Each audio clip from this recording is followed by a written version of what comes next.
Oh, Taking no, off. Sir. Sir.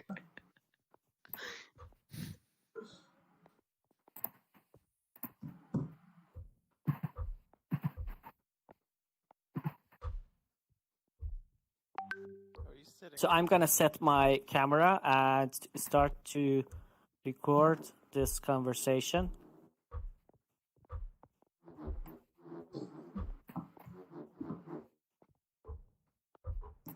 Sounds good. Okay, Hamid, can you hear me now? Yes, Is that better? much better. Yeah, much Okay, better. awesome. Better. Awesome. Hey, Michael. Hey, how are you? I'm good. You have the coolest avatar here. Thanks to Sarah for getting it in there. Awesome pufferfish. Yeah, we should make it available in the store. Yeah, we should. Exactly. Yeah.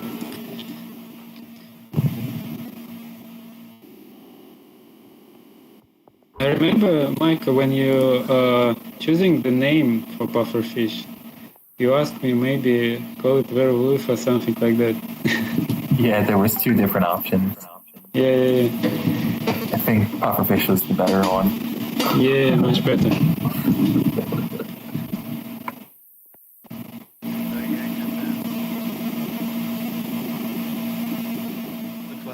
It's a very bad feedback. Audio feedback. Where? Oh my.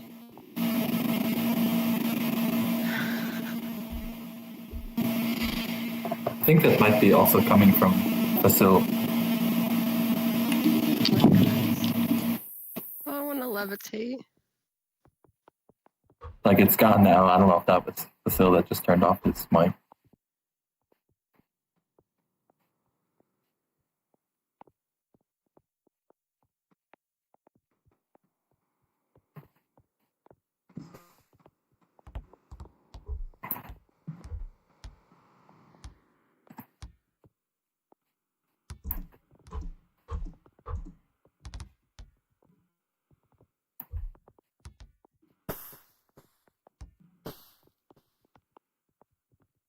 Okay, guys. I think we can start. I started the recording, and guys, please, please get out of the stage if you are on the stage. I'm far away from the stage, so I don't see the details.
or fabrication or the physical limitations like gravity.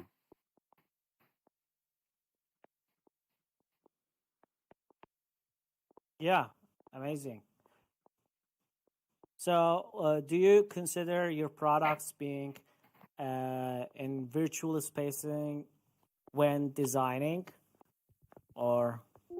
Yeah, I think I always consider my designs like in like fully 3-dimensional in general. Um, I'm not.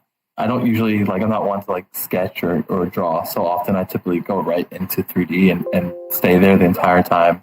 Um, and of course, I'm always looking at them, at every angle while I'm doing them. And sometimes you spend all this time on a model and you just orbit or rotate a bit, and it looks terrible from another angle.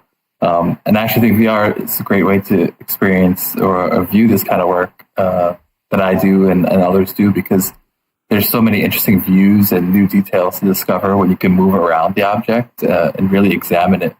And I kind of feel bad when I make my renders, which are just a few views, because the viewers don't really get to experience what I experience when I'm working on them. By the way, you Michael, can so- use Sketchfab for this. It's a really good tool to experience everything in 3D. Or Sansar, by the way. Yeah, I like Sketchfab. I just like, I think VR is quite nice because you can actually like do things like touch it and hold it and, throw it at someone. I don't know, Mm-hmm. These physical renders, when you have only a few images, it's not interesting anymore. You want to experience everything in real time. You want to place objects in AR. You want to rotate them in the browser. Just right now, not few images. You're absolutely right. Yeah. Yeah.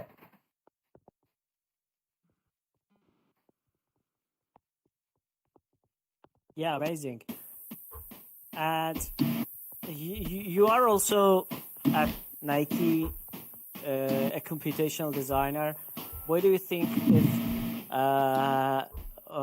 like you would see your own designs inside a virtual world? For example, I know you're designing some kind of shoes or some kind of like things that maybe like because of the copyright stuff you cannot like say, okay, this is my own design. What do you think if we would present a Nike shoe in our store, or like integration of Nike brand with the virtual world like Illusorr? What can be the next step for the company products to integrate, to merge with their brands, their products with the virtual world? What do you think about this? Well, I mean, I think it's already happening. It maybe not in a purchasable way, but for instance, there's Nikes in Fortnite. There was like that VR Travis Scott concert where he was humongous and he was wearing his Nikes, and interestingly, like that's the thing that's on the floor, and all the viewers are kind of experiencing that shoe. Something I noticed. And in terms of like, like what I can, specifically say there, I would just say like, any company involved with product or consumer engagements, like especially at a time when you can't really comfortably go to stores anymore, will be behind. I think there's all kind of companies trying to tackle these solutions. I don't know if you've seen it. There's this company called Zozo Suit, and they basically sell this all black bodysuit covered in dots, and you purchase it, and it accurately measures your body shape and puts this on like a digitally accurate avatar, and then you can actually like try on the clothing and see how they would actually fit and look, and then purchase from there. Which I think these kind of things are this kind of integrations, really interesting. Which is kind of like the next level, is that like. In order to do that, the avatar needs to somewhat represent your body, in a close way if you're going to be purchasing items like that, because that's the thing that we don't get from kind of like this online is like we can't try stuff on. So and oftentimes things don't fit the way you want. So yeah, I just think there's a lot of opportunities there. So Michael, when will you be bringing Carrie Irvin to Illusorr? I don't know. We're waiting on that, but okay. Yeah. So I have a question as a developer. You as Hamid said, you design different plugins, especially Pufferfish, which has become very popular within the community now. Are you thinking of sort of developing plugins specifically for the virtual world? And what would that sort of look like? What kind of plugins would you sort of design for specifically virtual design? Yeah, I mean, I think I personally haven't been thinking about it so much, just because I feel like there's so many people doing it already that I don't really need to. Like not everyone needs to make the same stuff.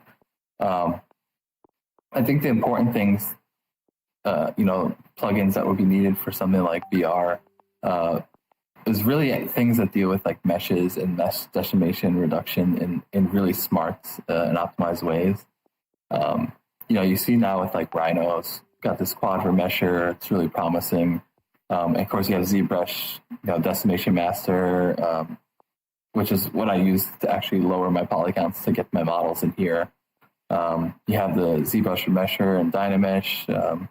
And the other really big thing for these kind of environments is like the texturing, software like Substance Painter or 3D Code, which, let you bake high-res textures onto low-res meshes. So your low-res mesh still looks high quality. So, to me, the important thing, because we can already do all this 3D stuff, like you can learn it anywhere for a long time. The kind of the bridge to VR and the difficult thing is like, how do you get those very complex things to be low enough resolution to work kind of without lag, but still look good. And I'm sure all of you have making Illusorr have been experiencing that daily. Yes, of course. And I used Houdini. I prefer Houdini because I think that poly-reducing Houdini is much better than decimation in ZBrush.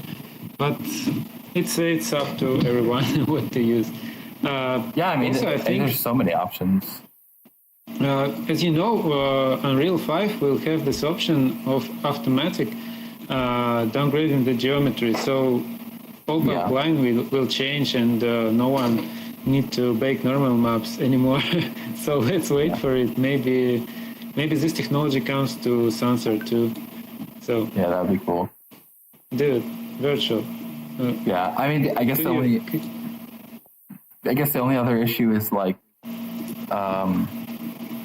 trying to make sure that the people using it have then like equipment that's can run these kind of things.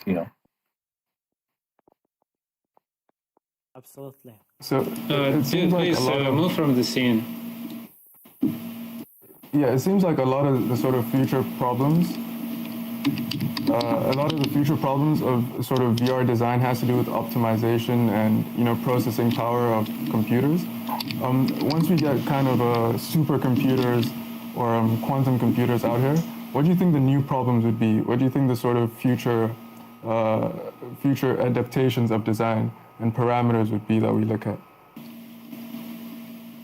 Well, I think a new one problem is regardless of whether we have the technology or not, will be like cost, and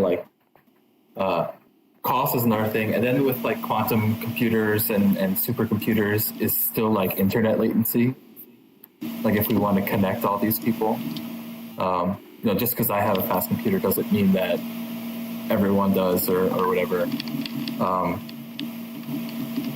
Right, that's true. Actually, it wouldn't be like Instagram, for example, where everyone could use, as opposed to super. Exactly, like there's still like a kind of budget wall in the way and a connection wall. Right, right. That's interesting. Oleg, I guess the same question for you. What do you think the sort of future problems would be that we have to look at when designing for VR, if not optimization?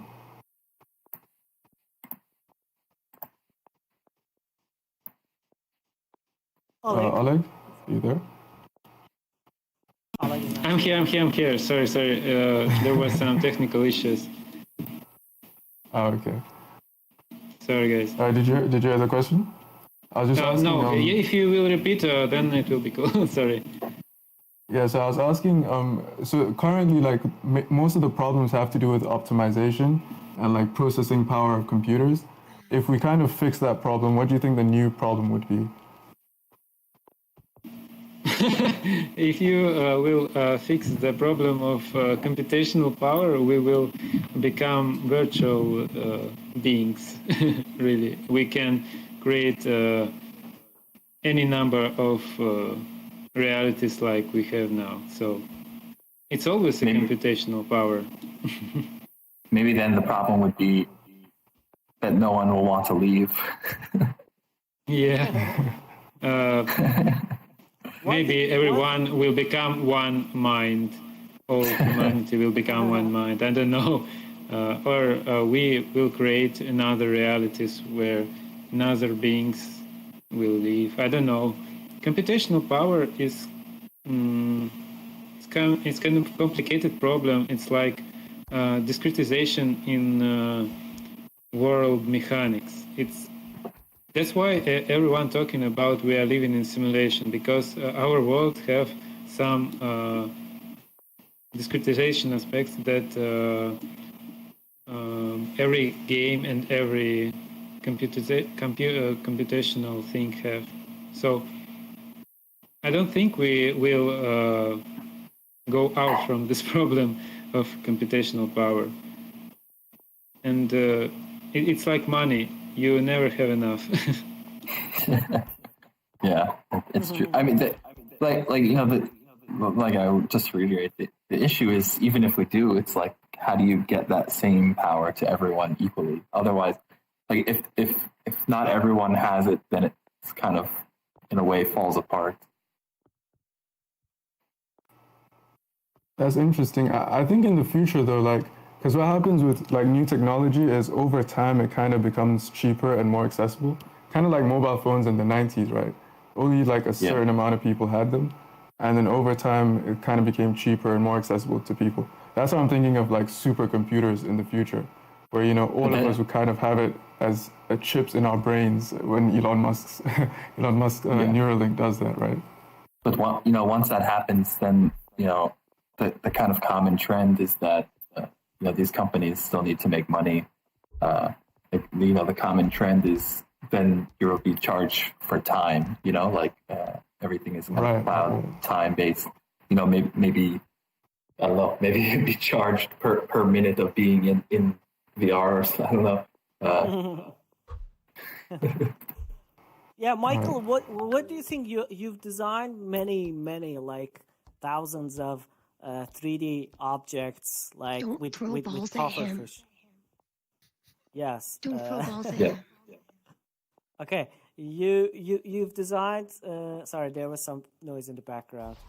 You've designed multiple or many 3D objects with pufferfish, with grasshopper, with many plugins. And most of them are 3D printable, and you've printed some of them. And what do you think of seeing these designs, seeing these products in virtual world? And normally you've seen them. Designers see their own design inside the 3D environment, like in the screen of 3ds Max or Rhino or Grasshopper. But if it's gonna go built, they will they will experience it physically. But if it's not gonna build, and the chance of getting it built, maybe it is 10%, but it stays as a concept and proposal. What do you think of seeing your unbuilt designs or concepts inside the virtual world with your own VR avatar, with your own VR and avatar, and interacting with it. So because it didn't have the chance of getting built, and now in the VR virtual world, you have the chance to interact with it one-on-one scale. What do you think about this effect in the future of design? I think it opens up the opportunity to, I think there's a lot of people doing a lot of, great work that doesn't necessarily get built. And then they just, get stored away somewhere on some hard drive and forgotten about. And a lot of it is just really interesting. And I think it really lets people experience them, and kind of gives them a new life, because, someone spent a lot of time making those things. So they should be viewed and represented, and maybe by seeing them, other people will get interesting design ideas. And you just, when you see them in VR, even versus a 3D modeling screen, unless you're 3D modeling in VR, you just get a more personal experience with it, because you can see the thing at the real size and possible like location and even stand-in materials. So I just think it really brings like a new lifestyle. There was a while ago, like Zaha did like a whole exhibit about their unbuilt works, and I thought that was really interesting. So it's kind of like that, it's just a way to like not let those ideas and designs just die, because they're valuable in their own way. Mm-hmm. Exactly. And can you briefly tell us, what are you doing at Design Morphine? What is Design for Morphine doing? Yeah, so we're a design and education platform. We do workshops, webinars, and we do design as well. Like, one of the designs is here with Arturo Tedeschi, the lamp, Horizon lamp, which I will check out after this. Yeah, it's right in the center. Yeah. Yeah, when I came in, it just kind of like dropped me over here. So it's like, okay. And then we also just launched a master's degree, which is really exciting because it's kind of fully accredited online master's degree. So I think, originally we were going to do it in person, and then COVID happened, and we thought like what a good opportunity to experiment and test this out, being a master's degree like under our own name, which is a really great opportunity that we were given. And we're just looking forward to, share the learnings of our team, not only to educate you, but to give you a degree, like an accredited degree. Our tutors are from all kinds of offices and different workplaces. We actually have a webinar going on right now at the tail end. I actually just left it to come here. So yeah, a lot of exciting things going on at the same time. Speaking of the master's degree, congratulations on that, by the way. It's awesome. Thanks. That these new workshops and new teaching platforms have been accredited now, right? It's great. And we obviously spoke about this briefly before, but do you think the future of education would now sort of move into virtual platforms where you have sort of crits and juries being done on virtual platforms like Illusorr? Do you think that's a possibility in the future? I think to do a not in-person university is possible now. It's been possible for a while, like online education. I think it's more accelerated and taken more seriously now with COVID. I think I remember when online colleges first started coming out, I think it was early 2000s maybe, and people kind of always took it as a joke, it was not real compared to the kind of in-person on-campus experience, but I think it's taken a lot more seriously now. In terms of like VR, like to be like fully involved VR, I think like someday, like maybe, but you know, there's just still some issues like just what we were talking about before. Like a major one is like access to VR equipment and consumer costs. Like students already can't really afford much.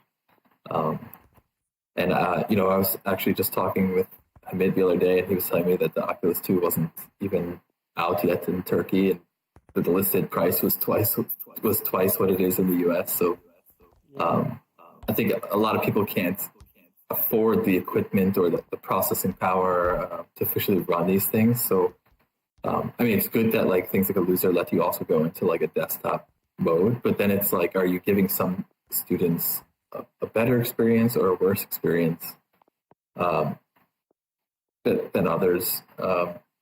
You know, the other major thing is like, you know, and this isn't for everyone, but you know, some people get like, they can't be in VR too long, they get headaches, they don't feel well. So that's another thing like to overcome. And that's not an issue with everyone. You know, that's just, you know, everyone's different. I can be in VR for hours. I think it's a problem of timing. I mean, if you spend a few days in VR, you're already more ready for VR.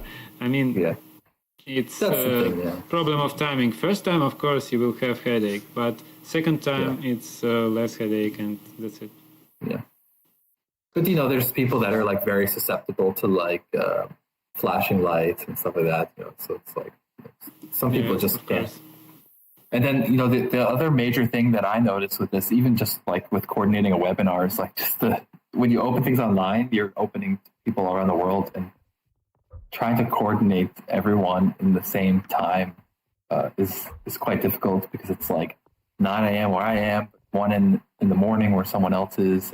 So this can make things a bit difficult, I think, like for real time teaching. The other like kind of funny thing that I think for me would make it personally difficult to fully learn in VR is that I think VR is still too it's too new. Well, it's a new experience for a lot of people. So like for me personally, when I get into VR, I'm like, okay, what kind of things can I throw around? And like there's a big kind of distraction element, like if you were trying to learn something. So maybe we need to like make some very boring VR rooms to learn in, that there's nothing to play with, you know? Yeah, maybe. Yeah. But I'm usually using VR in my workflow. I'm drawing in VR. So sometimes when I need to make a fast sketch, I'm not drawing on paper, I'm drawing 3D, and it is really cool and it's useful, and you can easily export to any program. So, and you can draw your line in 3D, not on 2D plane like in any program or on the paper. It's really cool. And this is I think for creation, it's like next level, you know, like because you're really making the thing as it should be, you know. Yeah. And also. It saves forever, and it's not a paper. And when you're drawing, it's not so hard for your perception. So you stay in one location and just drawing around you. Yeah. It's not a game like with zombies and stuff. Yeah. But like then to try to teach someone to do that, it's like I think like another like to teach someone to draw to teach someone to draw in VR. I think is like another challenge in itself. Especially if you are staying nearby the person with controllers and trying to show what button to push. It's so funny. Yeah. Experience. Or we might hit each other. Yeah.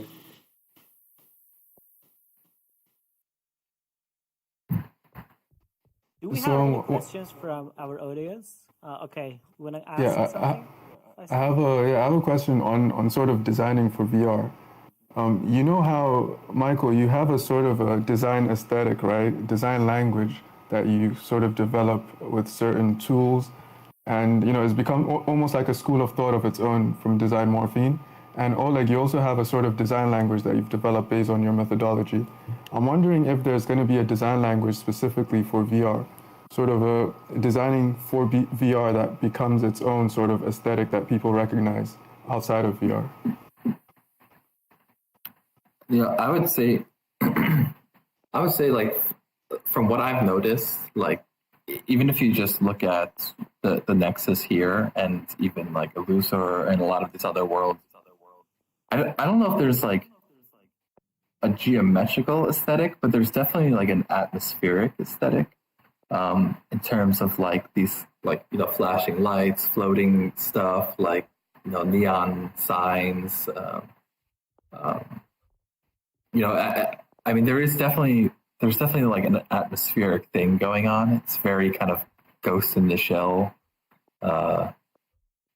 In my opinion, like a lot of stuff I see has that kind of atmosphere.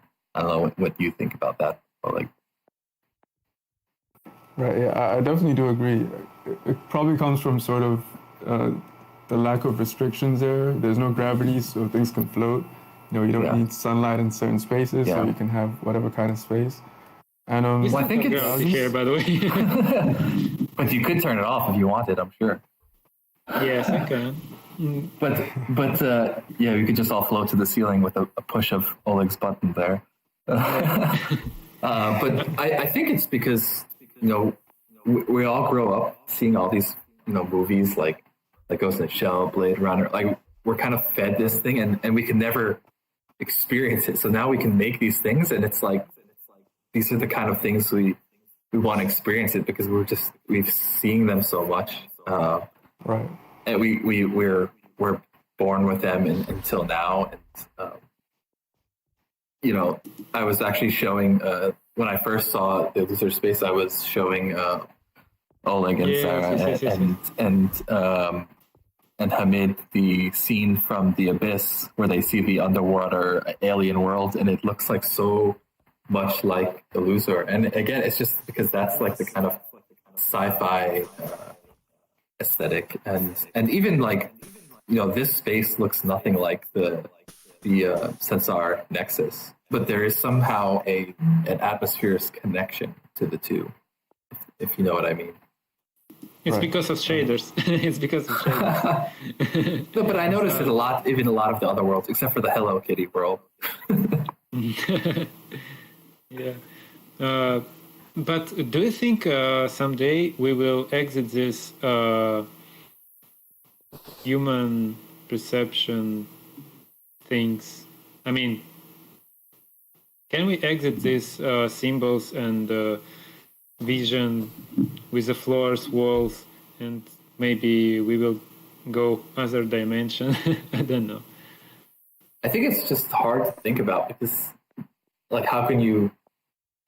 Anything you invent or think about is because of things you experienced or knew or saw. Like, nothing's truly like a new thing. Like, even when you dream, they always say like the people in your dreams are somehow like subconsciously like faces you've seen before.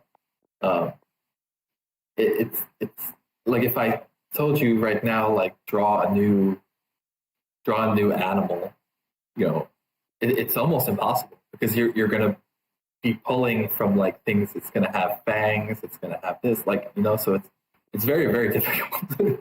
Yes, it's impossible. It's impossible. Yeah. I definitely agree with you, Michael, and I really like that question, Oleg. It reminds me of a book called Flatland, where you have sort of a flat plane, and you have these two-dimensional creatures on the plane, right?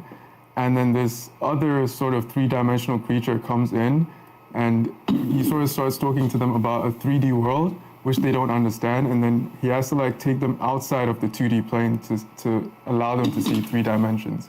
And it's sort of kind of like this, right? We don't know what a 4th or 5th dimension would look like until maybe a creature from there comes and sort of takes us to the next dimension. Hopefully soon. Maybe the aliens can do that. It will not come, unfortunately. I mean, even if you look at like movies or stuff like that, like when they try their best to represent a fourth or fifth dimension, like it still looks like 3 dimension, right? Because we don't have any other way to experience it. It's the only way we can experience it. Right. True. So do I you mean, think it's there are kind of aliens out weird there? because why not, right?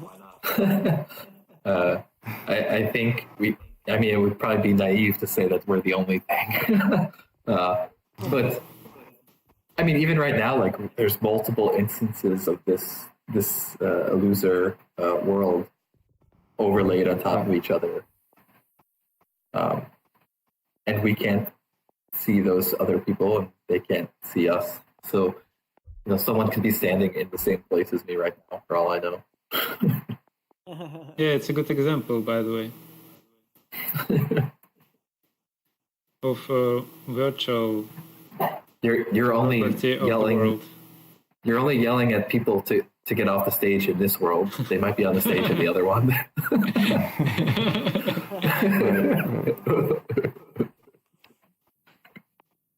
By the way, guys, let's talk about what do you think about future of smart devices? Because as I know, in future there will be no screens, no monitors, no TVs. You will see all the screens in AR, so you don't need any kind of electronic devices. You will have only one on your head, or in your lens, or in your eye. And you will see all the screens in AR. So let's talk about it. What do you think? I mean, I think the goal is to get to the eyes, right? I mean, every advancement since screens has just bringing screens closer and closer to your eyes. I mean, look at a VR headset. I mean, that's literally what it is. I mean, it's not actually virtual reality. Like, it's not another reality. It's just like, if you just think about it factually, it's just putting screens very close to your eyes. I mean, it sounds stupid when you say it that way. So, I mean, it just seems like it's just the logical step if we're to keep progressing as we are.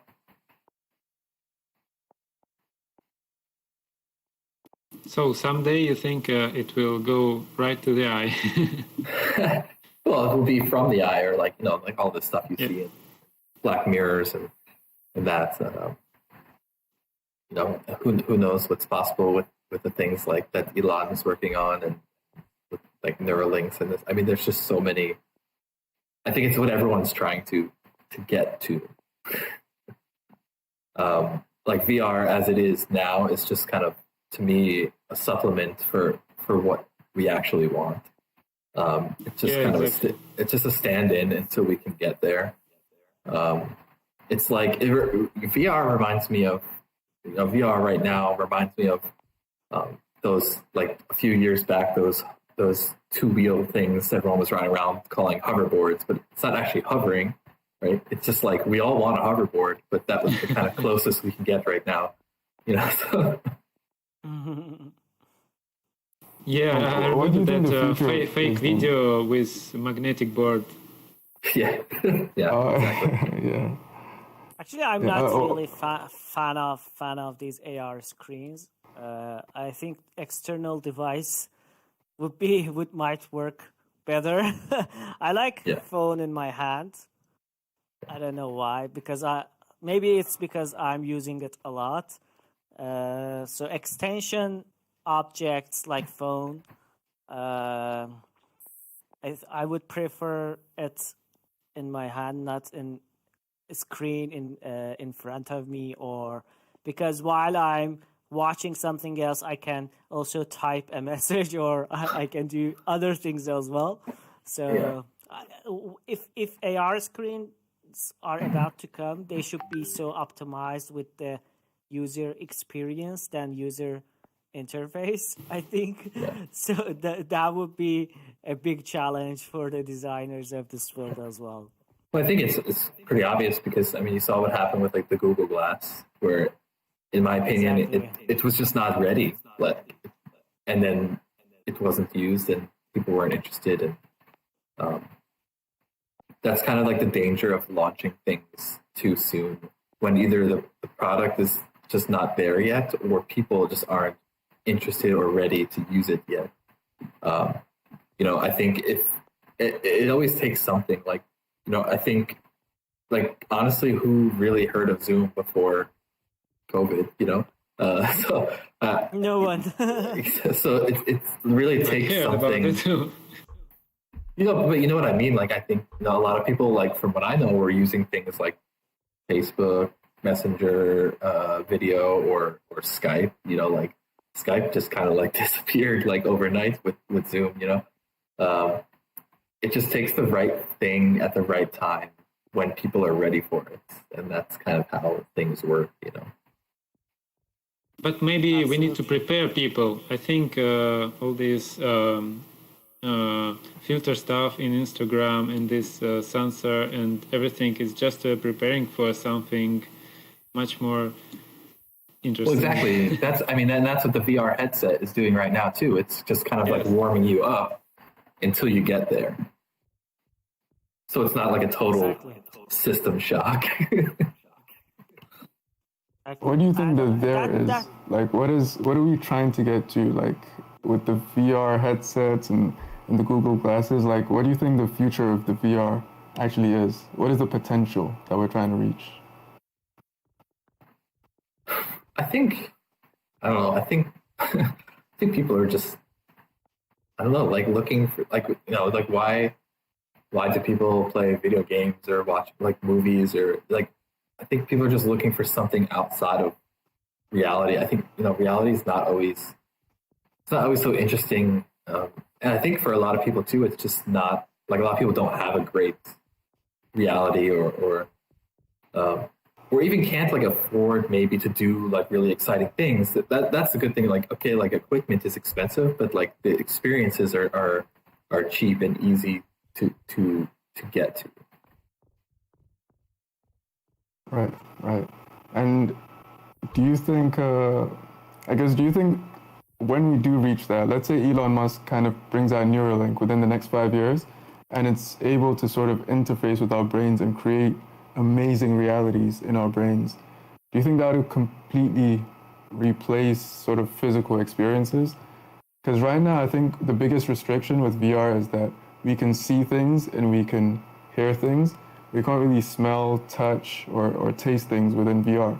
Do you think once that is kind of done with Neuralink, do you think that'll completely change how we experience reality?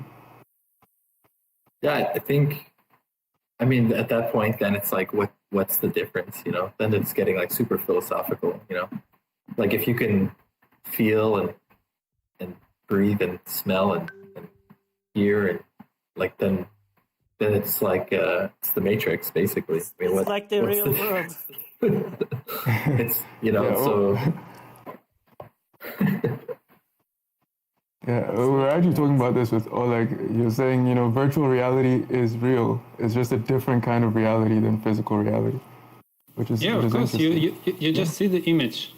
You see the image with your brain, and you hear the voices, and you receive the information. It's just a different cover. It's just another experience. I thinking also about virtual reality, like about the second floor of reality. We are on the first floor in real world, and the second floor is virtual reality. Third floor is augmented reality, and something else. One thing I've noticed personally, for me, is also, it's just me, like, doing things like this, or, like, everyone being in lockdown or being on Zoom all the time. It just kind of, like, also gave me an appreciation for, like actual reality too, like the like little things we're allowed to do now. You just, like, I feel like I enjoy those things more now. Like, if I can just go to a park, or something that it's just not easy to do right now.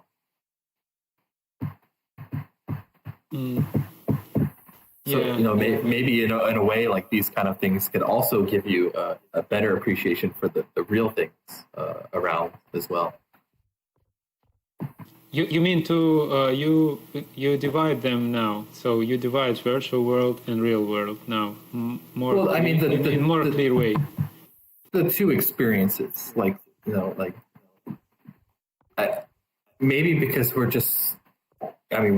in this experience, and that's the experience we know for so long. And as we all know, if you do something for a long time, it gets boring. So maybe like kind of doing something else gives you a better appreciation for that thing. It's kind of like taking a break from one reality to go to the other reality. Yeah, I know what you mean. It's like you're creating more contrast between these two realities. Yeah. That's cool. Yeah. Do we have any questions from our audience? Faisal, do we have any question from Discord? Someone is typing, I see. I'm just checking. I think Begum, do we have a question? Guys, feel free to write your questions in chat or just answer Mike. Yeah, if there's any question you would like to ask from Michael, Design Morphine, about their activities, computational design, whatever you have in mind, just write them in chat on Discord or just raise your hand, come closer to the stage, and you can ask from the Michael. There is one question. Okay. What is Can the you one just- thing you do like about VR? One thing you do like about VR? This is the question from DNI Elite. What do I like about VR? Yes. I mean, I like The best thing, like the best thing of VR, I one guess. thing you do like about VR. So one like, one do not like. Okay. I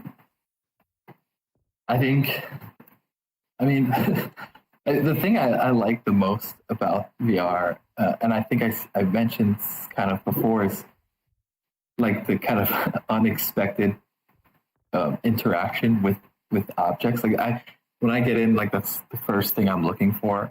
Like here, it was like the first thing I found was I can grab one of those flamingos from the installation and like jump on top of Arturo's car. So like kind of just like seeing like what kind of rules you can break a bit.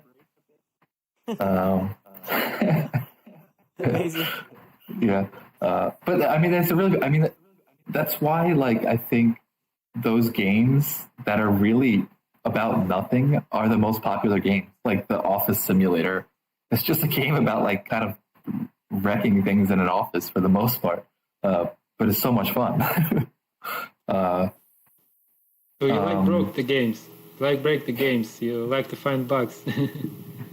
Well, not bugs, but like they put those things in there intentionally, like for you to mess with. I think what I don't like is I think for me, like the always thing that kind of breaks the experience for me is navigation. It's just a hard thing to solve because you either need a lot of space to walk around, or you need like one of those things underfoot that can like move with you, or you're kind of stationary, or you're moving around like how you do here in Illusorr by warping when you want to go somewhere like further quicker.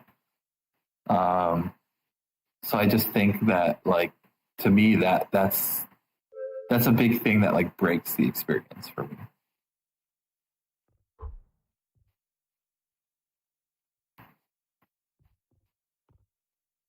Thank you. Do you hear me? Yep. Okay. Thanks for the question from Discord. Thanks for your answer. We have another question here. Yes, I go ahead, did. Okay. I did ask Whoa, in the chat. Do you think VR will be Hamid? one of the catalysts of a dystopian society? I hear someone talking, but I can't really hear. Yes. Can you come closer to the stage, please? I hear him. Yeah, can you come close to the stage, please? Okay. Can you talk? Virtual angle? Angel. I will give you a megaphone in a second. Yeah, virtual angel. Just 1 second. Just 1 second, virtual angel. I just give you a megaphone. You can talk. Okay, now you can talk. Do you think VR He's muted. will 1 second. Now you can talk. Virtual Angel? Virtual angel, yes? please talk. Yeah, I'm here. we can hear you. So, do you think VR will be one of the catalysts of a dystopian society? I don't think so. Maybe, I don't know. Maybe the dystopian society is in VR. I don't know. Do you mean dystopian society like an aesthetic or like an actual dystopian society? Actually, dystopian. Oh wow. I mean, I would hope that we don't get the dystopian society. I'd rather have a utopian society. Yeah, I guess maybe a big reason why we always see these dystopian situations in movies pertaining to this stuff. Like if you think about like Ready Player One, because it's a good excuse for like why people want to be in VR so badly. Because like the dystopian kind of place they're at is not so great. Yeah, I think that's why we're kind of fed that scenario so much.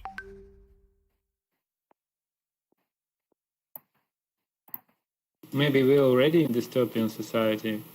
It's just a personal view of each of us. I mean, Exactly.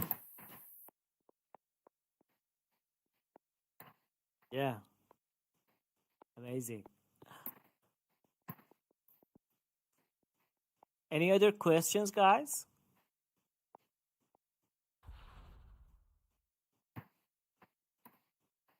I think we have no questions from audience. So, Michael, just going to just looking at your background in architecture and design,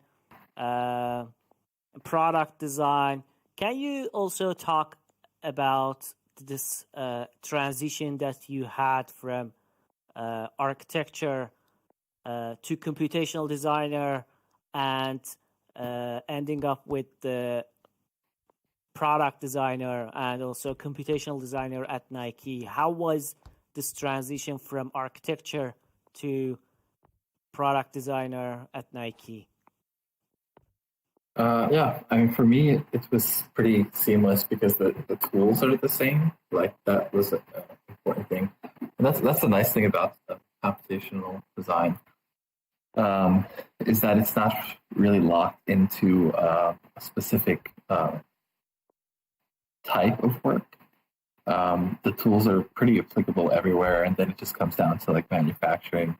And I would imagine it's the same situation for VR as well. It's not like you can only just use VR for one kind of thing. So it's really like, with computational design and VR, these kind of professions allow you to move throughout different kinds of work types. Whereas if you're like an architect and that's what you know and that's what you do and you're just using Revit, I mean, that's what you can do. It's like you can't like pick up Revit and take it to a car company, let's say, or something else, because it's just not for that, So it's just one of those fields that allows you to do those kind of things, and it's not as surprising as you might think, or as shocking, or even as unfamiliar or uncommon.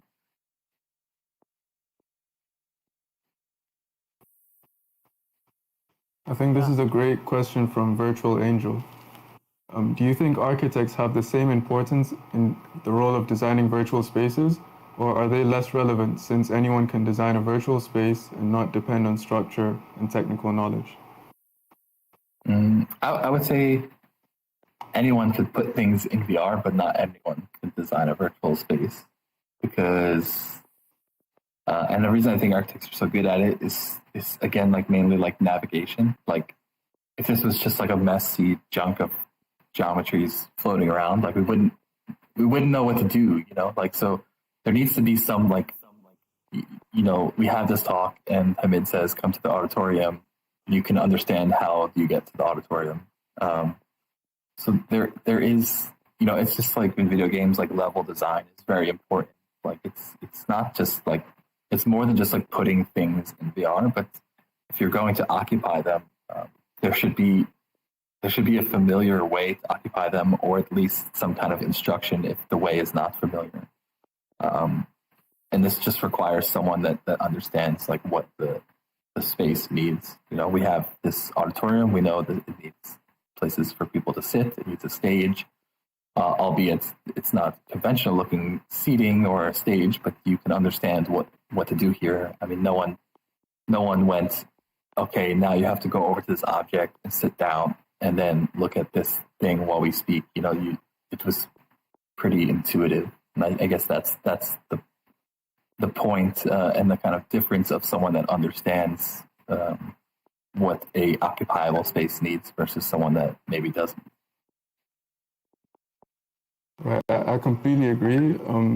I sort of have a definition or a sort of a statement by Patrick Schumacher that sort of reflects that, which says the core competency of architecture is organizing social functions.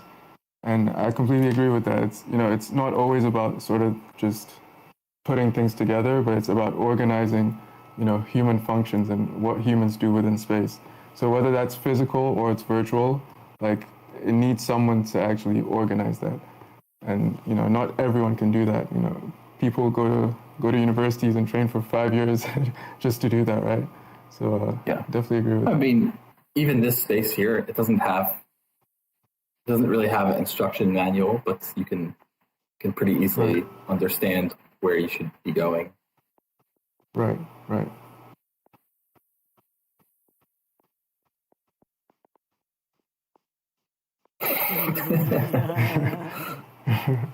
Yeah. Yes. Yeah.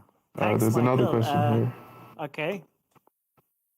It says, besides gaming, what do you think is best vertical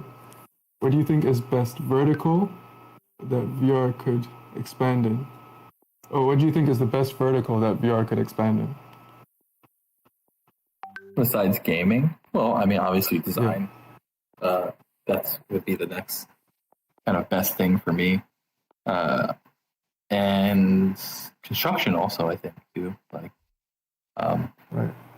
Maybe more AR. I actually had a question regarding that, about construction. Do you think it's possible for architects to sort of, or designers to sort of design something fully using VR? So from concept to actual like notations to fabrication using VR, the same way you could do with maybe 3D modeling. Do you think it's possible with just VR? Yeah, I think it's already possible. I think, I mean, a good example is Ham's pavilion. They did it in VR and built it with AR. They didn't like print any documents. They just saw it in the real space in AR, and it just told them where to put the pieces, and they put the pieces together, and they made this, you know, in my opinion, one of the better pavilions I've seen in a long time, because it looked awesome. But also the design and fabrication method was really interesting.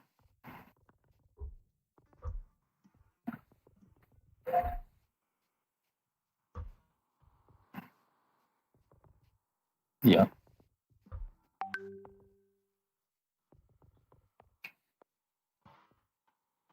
Yeah. Yeah.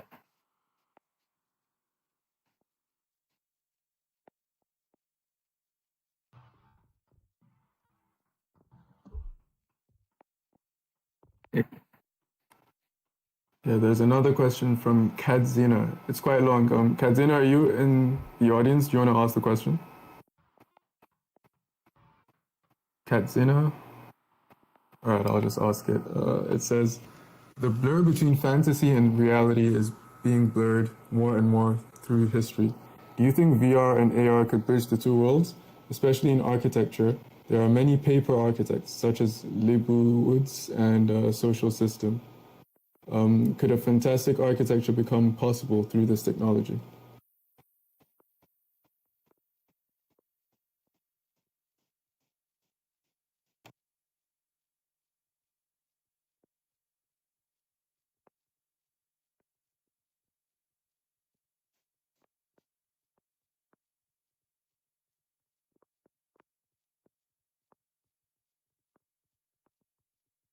Mm. But I mean, even look at the space we're in now. I mean, it's doable. I don't know. I just think that, yeah. I mean, it's touching on a lot of the things that we've kind of discussed already. It's this kind of blur between the two, and in my opinion, if anything, it opens up architects to a lot more opportunities, even in terms of employment and jobs. You can, if you get into this kind of stuff, you can easily work also on movies and games and experiences on real architecture. It's just like, it's basically just like, where are you putting the model?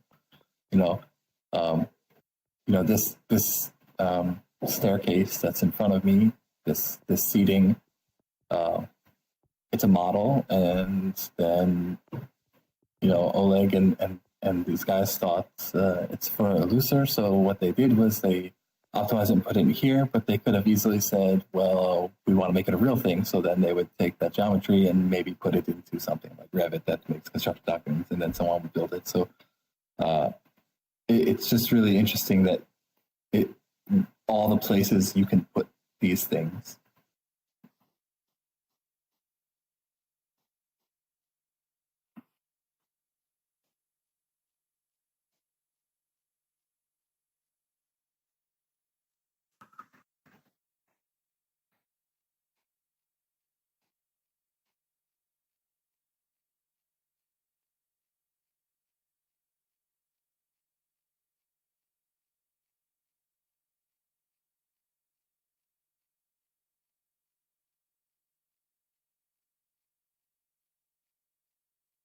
Yeah, I mean,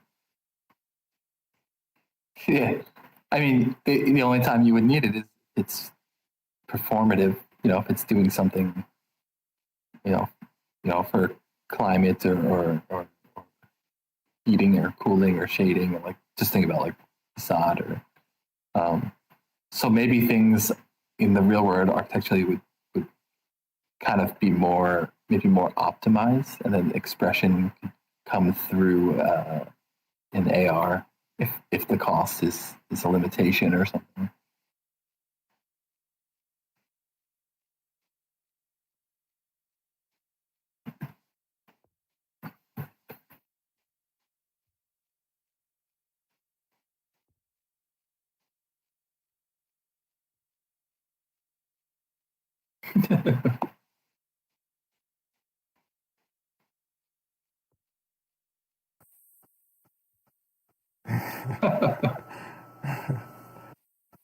But it's also like a Minority Report. I don't know, that with Tom Cruise, where every store they went into, it would give you an ad personalized to you because it recognized, it like scans the eyes when you walk in.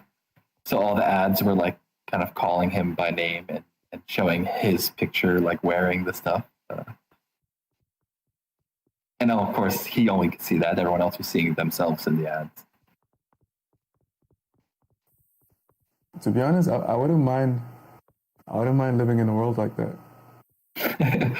Yeah, until the ads are just in your face and you can't see what's in front of you anymore. Yeah, I mean, you'd have to take it off like at least for 2 hours a day, just for a bit of normalcy. But yeah, that would be a cool world to live in. Just see like facils all over the place on every billboard.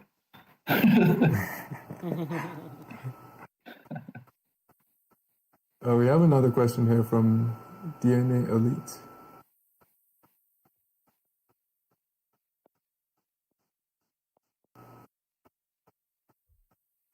I've seen it. It looks really cool, yeah.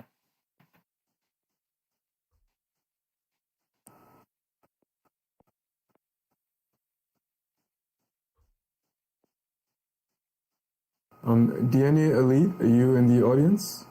You want to ask your question? It's this little alien here, huh?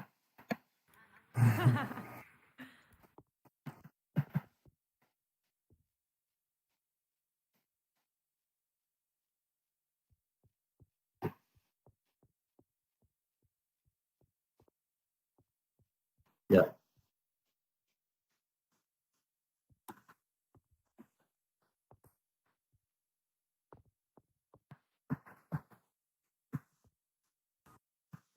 Oleg, can you give DNA Elite a megaphone?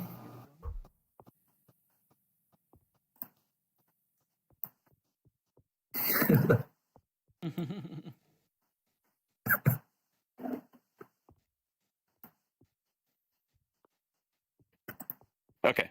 All right. Yeah. So, like I was saying, it's just an opinion. I'm finding that, I think the struggle for VR is just having someone that can become an inviter or a sponsor for someone else. And I realize from the hardware to software to the illustrations, that makes the experience, right?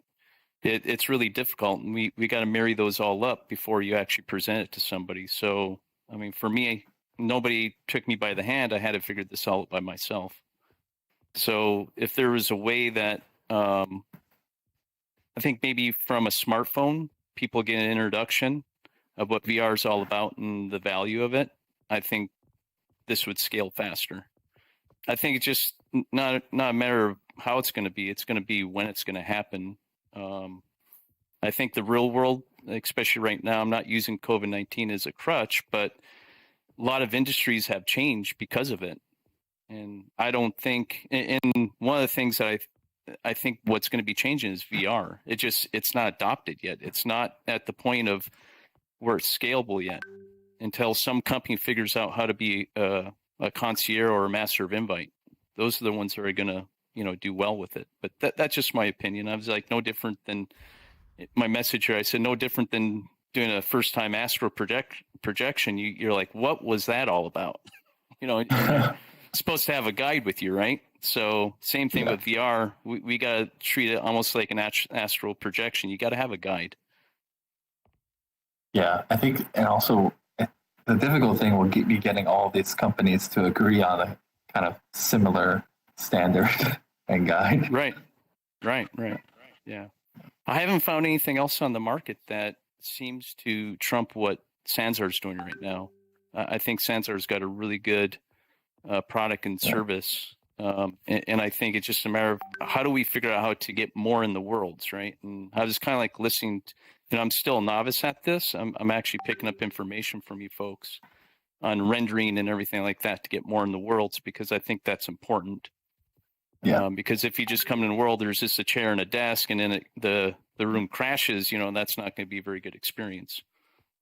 Yeah, but also if there's just a chair and a desk, it might also just be like boring. Like exactly. A lot of time needs to be invested in that. And that's why I like what these guys did here, because it's very designed and thought out, and everywhere you look is something interesting. Yep.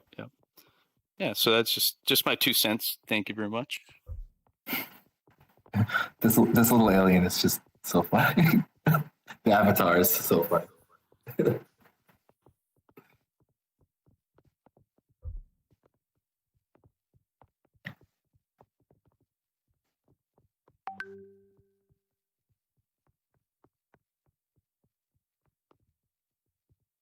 Oleg, you don't have megaphone, I think, right? You don't have it. Oh, sorry. Now I have it. Okay, now. I can repeat. That's what I'm talking about every time we are speaking about VR. So we don't need to copy worlds. We should create something new. I know it's impossible. We already discussed it, but No, but by new you mean like it's different than what we can already experience, but also somehow familiar. yeah, it's a hard question. I mean, Like it's a difficult. Like I don't want to go in VR to experience my same apartment. You know. Yeah. It reminds me. I sent to Hamid once this episode of The Office. I think I sent it to Sarah also. This episode of The Office where Dwight is using Second Life, which is the pre-sensor. Yeah. He was like, at that point, my life was so good, I literally needed a second one, and he just remade his exact life in Second Life, except for that I could fly, and then he flies away. It's a difficult question, by the way. Imagine you are going on old German historical streets and you see all these old houses. They look cool, and you have this historical mood. But as an architect, you will never build this historical house. You know what I mean? So not anymore, no. Yeah. Like you won't. The same thing here. So yeah, it's cool to play, for example, Half-Life Alyx, where everything is scanned and looks very realistic in VR. But as an architect, you will never create this kind of environment. You will create something new. That's what I'm talking about. For sure, yeah.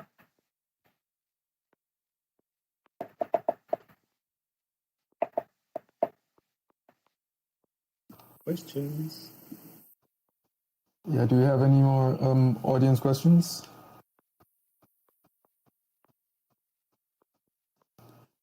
I think we're good here, and I'll ask just one last question from Michael.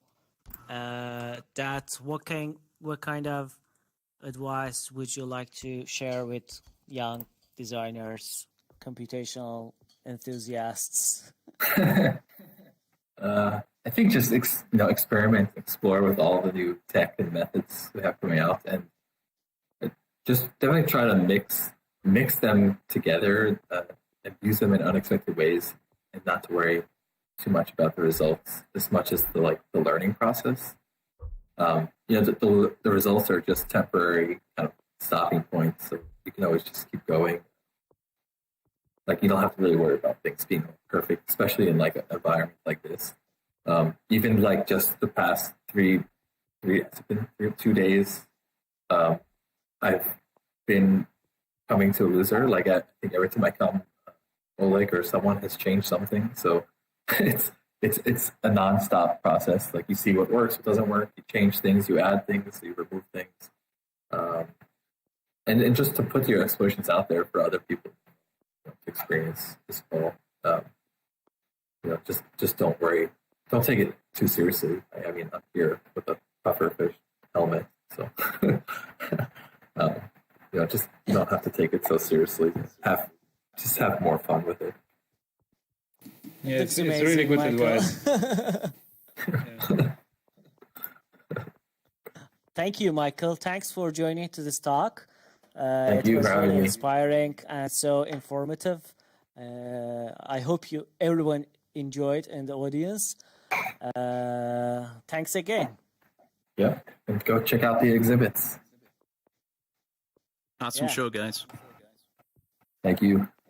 Thank you guys. Awesome. Thanks, guys. Thanks, Michael. No problem. By the way, I want to add something that if you stay here longer than half an hour, you feel like on real event. Just need to pass this threshold of is that 20 the minutes. effect?